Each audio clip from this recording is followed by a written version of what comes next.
আল্লাহ রাব্বুল আলামিন মহাগ্রন্থ কারিমের মধ্যে জানিয়ে দিচ্ছেন শাহরু রমাদানাল্লাযী উনজিলা ফীহিল কুরআন হুদাল লিন-নাসি ওয়া বায়িনাতিন মিনাল হুদা ওয়াল ফুরকান।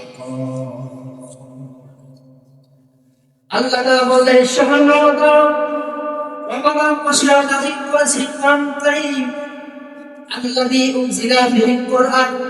এই যে শাহরু রমাদান মাস, আল্লাহ তাআলা রমাদান মাসের মধ্যে কোরআন কারীম নাযিল করেছে বাইনাতিন মিনাল হুদা ওয়াল ফুরকান।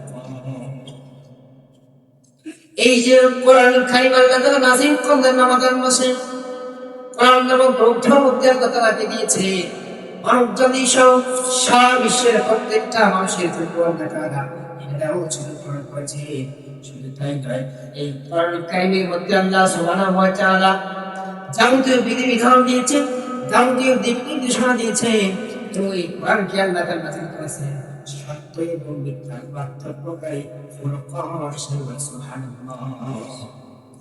কোরআন কারীমের অন্যতম একটা নাম হচ্ছে ফুরকান, যেটাকে আল্লাহ সুবহানাহু ওয়া তাআলা সত্য এবং মিথ্যার মধ্যে মানদণ্ড তৈরি করার জন্য, পার্থক্য করার জন্য, ডিভাইডেড করার জন্য, সত্য এবং মিথ্যাকে আলাদা করার জন্য, ভাগ করার জন্য আল্লাহ সুবহানাহু ওয়া তাআলা মহাগ্রন্থ কোরআন কারীমকে এই মাসে নাযিল করেছেন বলে সুবহানাল্লাহ। সম্মানিত উপস্থিতি, সুতরাং এই যে আমরা কোরআন নাযিলের একটা মাস পেলাম, কিন্তু এই মাসের কোরআনের সাথে আমাদের কোনো সম্পর্ক নাই। আমরা কোরআন থেকে কত দূরে সরে গেছি, আমরা কোরআন কারীম থেকে কত দূরে সরে গেছি। আল্লাহ রাব্বুল আলামিন অনেক গুরুত্বপূর্ণ একটা সূরার মধ্যে আল্লাহ তাআলা বলেন ইন্না আনজালনাহু ফী লাইলাতিল কদর ওয়া মা আদরাকা মা লাইলাতুল কদর লাইলাতুল কদরি খায়রুম মিন আলফি শাহর।